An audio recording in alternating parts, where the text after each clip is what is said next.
ক্যানিং পূর্বর যে সাজানো গোজানো জোড়া ফুলের বাগান সেটা কিন্তু একদম কার্যত শওকত মোল্লা তৈরি করে রেখে দিয়েছে।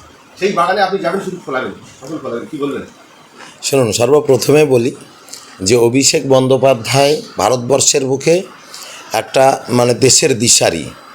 তানার মতন রাজনৈতিক তীক্ষ্ণতা, তানার মতো দূরদর্শিতা এবং তিনি যে একজন যোগ্য রাজনীতিবিদ, শুধুমাত্র মমতা বন্দ্যোপাধ্যায়ের উত্তরসূরি হিসেবে নয়, তিনি একজন যে যোগ্য রাজনীতিবিদ।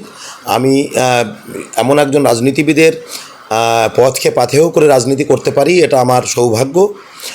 তানার প্রসঙ্গ যখন উঠলো সেই কারণেই বললাম।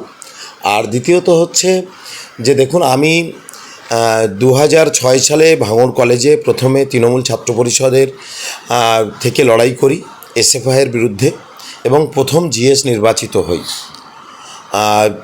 লড়াই করে সংগ্রাম করে আমি জিএস নির্বাচিত হই এবং এসএফআইকে আমি হারাই 2006 সালে। তারপর থেকে পথ চলা শুরু এবং আমি পথ চলতে চলতে যখন আমি মাননীয় বিধায়ক, ক্যানিং পূর্বের জনপ্রিয় বিধায়ক এবং রাজ্য তৃণমূল কংগ্রেসের সাধারণ সম্পাদক, তাঁর সঙ্গে আমার সখ্যতা বাড়ে, ভালোবাসা বাড়ে। তিনি আমার সম্মানীয় দাদার মতো।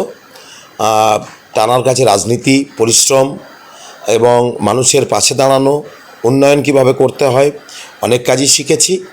এবং দল মমতা বন্দ্যোপাধ্যায়, আমাদের দেশনেত্রী এবং আমার দেশনেতা মাননীয় অভিষেক বন্দ্যোপাধ্যায় যেভাবে আমাকে প্রার্থী করেছেন এবং মাননীয় শওকত মোল্লা সাহেবকে আমি একটাই কথা বলেছি যে আপনি ক্যানিং পূর্ব বিধানসভার মালিক, আমি সেখানে মালি হিসেবে কাজ করতে চাই। সেখানকার মানুষ একটা বিধায়কের ভালোবাসা, বিশ্বাস পাচ্ছিল এতদিন, সঙ্গে আমি জুড়ে গেলাম। ক্যানিং পূর্বে উন্নয়ন হবে। ক্যানিং পূর্বের যেটুকু উন্নয়ন বাকি রয়েছে, আপনি দেখুন যে ক্যানিং পূর্ব একটা পিছিয়ে পড়া এলাকা, সুন্দরবনের একটা প্রত্যন্ত এলাকা।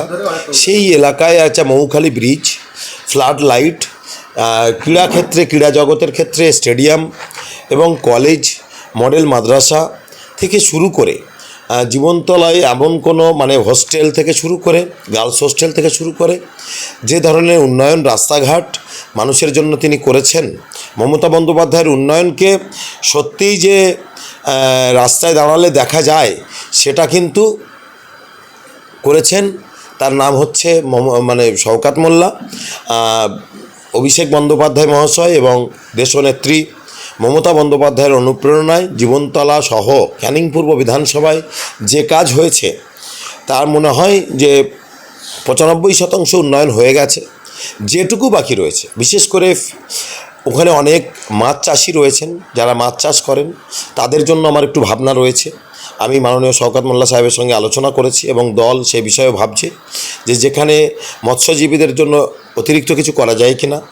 সেখানে প্রচুর মানুষ রয়েছেন যারা, তাদের কর্মসংস্থানের দরকার। আমাদের এশিয়ার বৃহত্তম একটা লেদার ফ্যাক্টরি, যেটা লেদার কমপ্লেক্স, সেটা ক্যানিং পূর্ব বিধানসভার মধ্যে।